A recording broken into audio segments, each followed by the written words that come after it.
Gravatio est. Enigma corderitas est.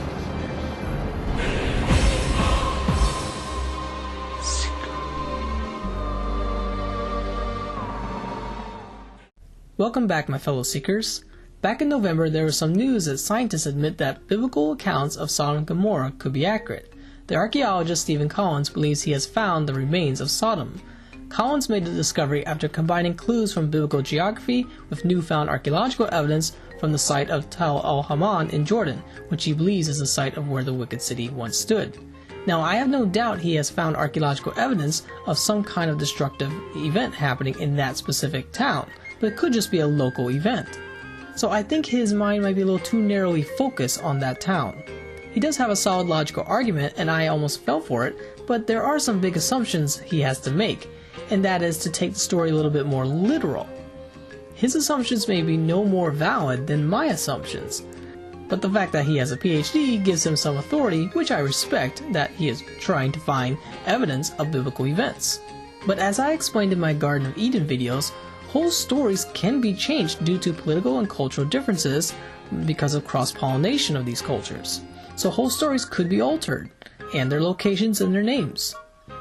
So here's my take on the Sodom and Gomorrah story. It's just an assumption or a hypothesis, so take it with a grain of salt. There was a time all the people of the world spoke the same language and used the same words. As the people migrated to the east, they found a plain in the land of Babylonia and settled there. They began saying to each other, "Let's make bricks and harden them with fire." Then they said, "Come, let's build a great city for ourselves with a tower that reaches into the sky. We will make a name for ourselves which will keep us from being scattered all over the world." But the Lord came down to look at the city and the tower the people were building. "Look," said the Lord, "the people are united and they all speak the same language. After this, nothing they set out to do will be impossible for them. Come, let's go down and confuse the people with different languages. Then they won't be able to understand each other." The Lord did this because of the pride in the people's heart and their disobedience of the Lord's instructions to spread out over the earth. In that way, the Lord scattered them all over the world, and they stopped building the city. So the city became known as Babel, because that is where the Lord confused the people with different languages. In this way, he scattered them all over the world. When the morning dawned, the angels urged Lot to hurry, saying, "Arise, take your wife and your 2 daughters, who are here, lest you be consumed in the punishment of the city." Lot, his wife and daughters, all fled from the terrible destruction of Sodom. Likewise, as it was also in the days of Lot, they ate, they drank, they bought, they sold, they planted, they built. But on the day that Lot went out of Sodom, it rained fire and brimstone from heaven and destroyed them all. Wicked men were punished by the Lord in the divine judgment of fire. The intense heat consumed the wicked cities and their inhabitants.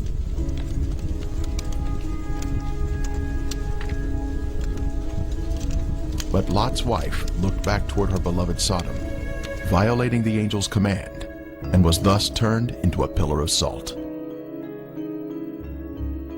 Turning the cities of Sodom and Gomorrah into ashes, condemned them to destruction, making them an example of those who afterward would live ungodly.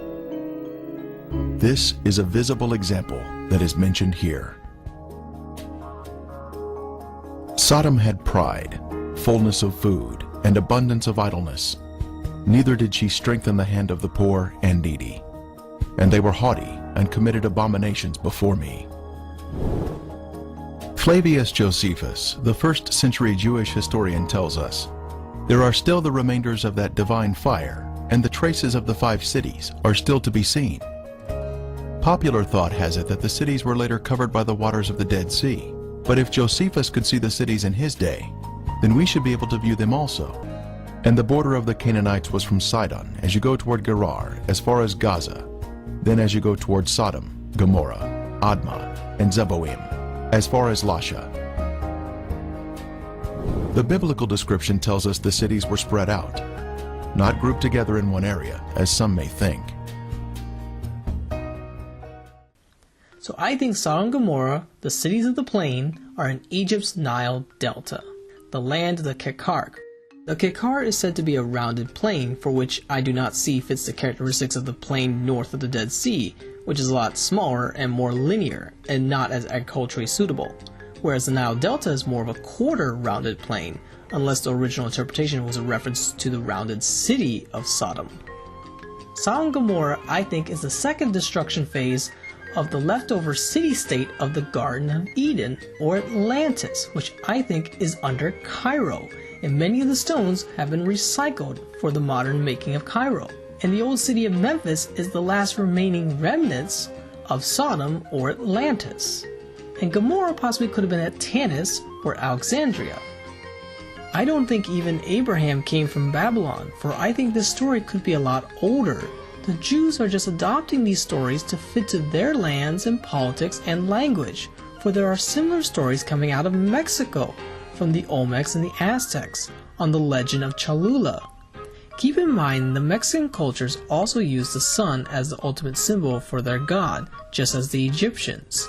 And it was the Egyptians who knew about the lost continents of the Americas. But the city-state part of the Atlantis story could have been a fragment of lost Egyptian history. So I think the Tower of Babel story is a fragment from the Sodom and Gomorrah story in Atlantis. The tower, I think, was a giant limestone obelisk, possibly the same size as the Washington Monument, which might explain why we have a giant obelisk sticking out of our capital. I think after the destruction of Neo-Atlantis, the event was passed down as new languages emerged with the Sumerians and to the Indus Valley, until a handful was passed down all the way to Mexico as the Neo-Atlanteans were dispersed. A few may even have sailed across the Atlantic once again, which could explain the similarities in style of the cultures with Egypt. So the original Abraham and Lot may have been Neo-Atlantean Egyptians. Abraham may have been a governor outside of the city-state south of Cairo, but Lot may have lived within the city-state. It may have been the Kofels Impact event around 7,800 BC. This is right around the time of the 8,200-year cooling period from present day. It could have been another meteor that caused the last cold spell in the Holocene, but it may have been smaller than what may have caused the Younger Dryas. Most geologists think the Kofels Impact was a landslide. It has fused rock, but most was not fused. Those that they did find, they believe is just due to high pressures of the landslide. However, it's possible that most did not fuse because it was an airburst with only initial shockwaves shattering the mountaintops and hurtling rock all the way into space until it arched back down towards the Mediterranean. The Nile Delta has a larger surface area than the Dead Sea for this debris to rain down on, with pieces about the size of a basketball or smaller, but still being able to cause fires and earthquakes as it produced sonic booms. For Genesis says the walls of the cities crumbled, and to this very day there is limestone remnants of a walled city from Memphis, and these could be the remains that have been recycled from Memphis to Cairo, going back all the way to Neo-Atlantis and Atlantis. I think God's strategy was to erode Atlantis until it was totally recycled and has become nothing but a myth, with many pieces sunken into the silt of the Nile and the Delta. God had to destroy Atlantis once and for all for the original mortal sin. And that sin may have something to do with sexual magic, the creation of the Nephilim or the Aryan race of superhumans that had certain abilities like longevity, high stature, healing abilities, and telekinesis. These mutant abilities is what made man think he was a god, and it was the angels that granted this power. God only intervenes when supernatural creatures start tampering with humans, which Manly P. Hall has kind of talked about. After the Great Flood of the Garden of Egypt, people came back to rebuild Atlantis, but these are now the Neo-Atlanteans who God gave them a chance to redeem themselves after the flood. This was Noah's family. They wanted to come back because God had opened the veil between the spirit world and the natural as a test of their free will for the lower angels and the humans. they came back to eat from that fruit, to become like a god.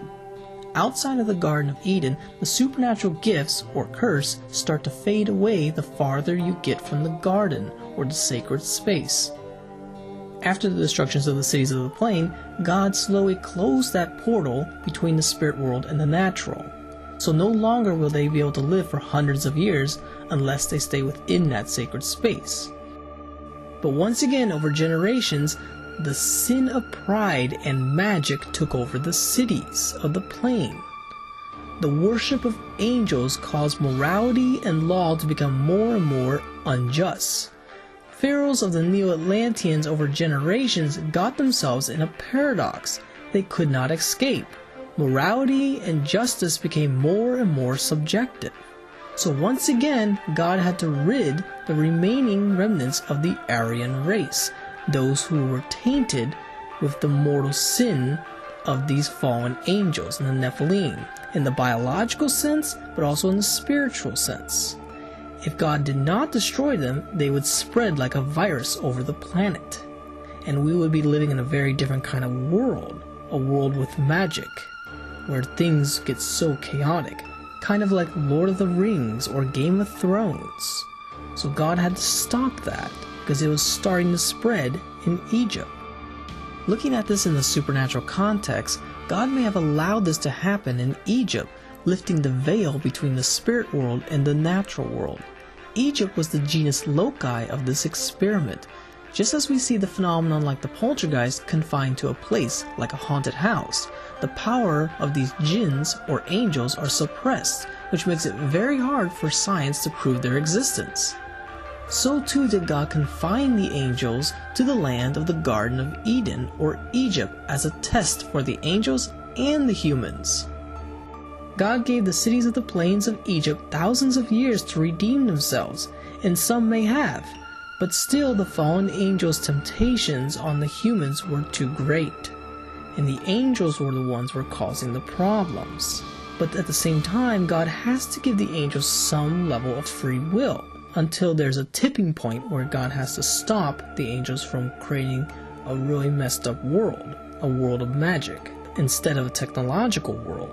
So slowly over time, God took away these abilities while still giving them a chance to change their ways. To conclude, I don't think Dr. Collins is giving enough credit to how biblical these stories really may be and how fragmented they are.